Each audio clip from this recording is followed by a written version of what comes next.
Okay guys, welcome back to the channel. My name is Isaac and today we'll be talking about fuel efficiency in the Sequoia. I use this app right here called Fuelie.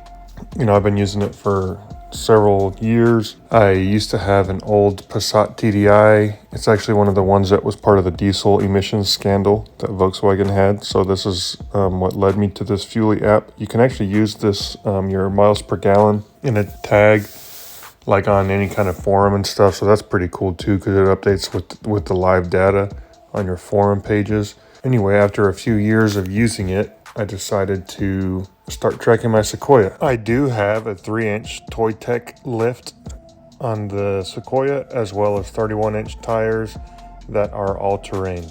I also live in the Dallas-Fort Worth area, so if anybody has driven around here, you know that the speed limit signs are suggestions. This is not me trying to baby the throttle in any way. I'm usually driving 80 plus miles on the highway just to keep up with traffic. I'm speeding up after lights quickly. I'm in no way trying to save or be efficient on fuel. So this is probably on the lower end of what you should expect if you have a lifted Sequoia. So this is kind of one of the worst case scenarios, but I would assume that everyone probably would get better gas mileage than myself, just based on my driving habits. So here you can see up at the top, it's total miles tracked. It's 16,385. So I think I've been doing this for about 2 years, and I've only missed a few fill-ups, so this is pretty accurate. And this is, city highway mileage. Each time you do a fill-up, you can choose roughly how many or how much percentage you actually drove city or highway, because it does make a difference. But I've always just kept mine at 50-50 because typically, it, in my opinion, for the way I drive, it kind of levels out. So anyway, moving on, the average overall miles per gallon is 13 miles per gallon. So this might vary from you if you have a stock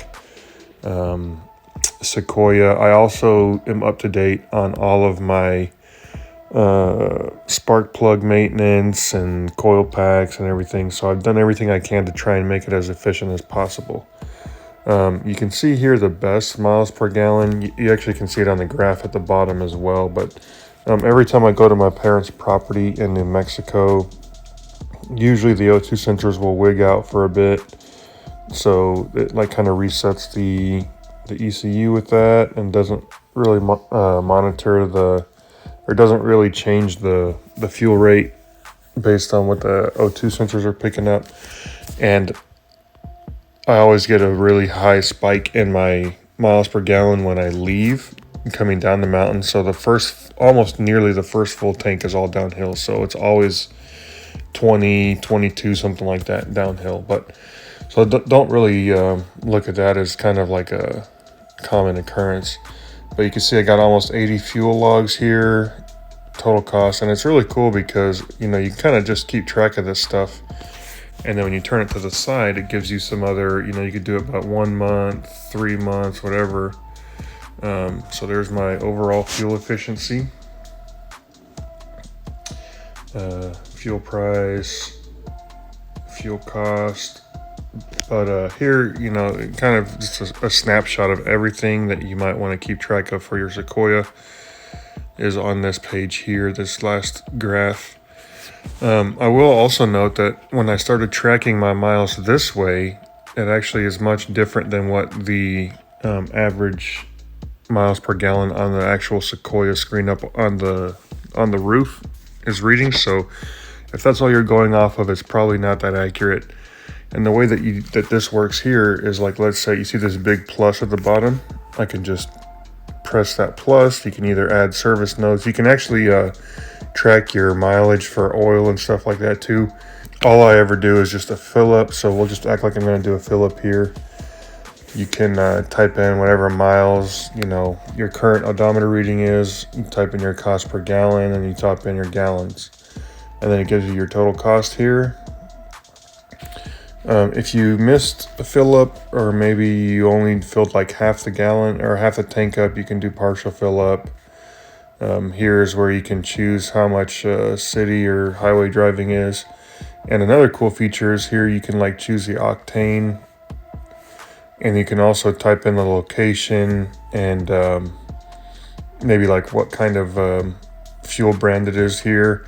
So I actually used to work at a fuel facility. It's called a terminal, which is the last stop that gasoline makes before it gets picked up by a tanker truck and delivered to the actual gas station. And it is different based on what kind of additives are selected to be used in the gas. So maybe start putting in the fuel brand here, because there are some different additives that are used based on whatever kind of refinery had produced that additive. If it's, for the most part, Shell has their own additive.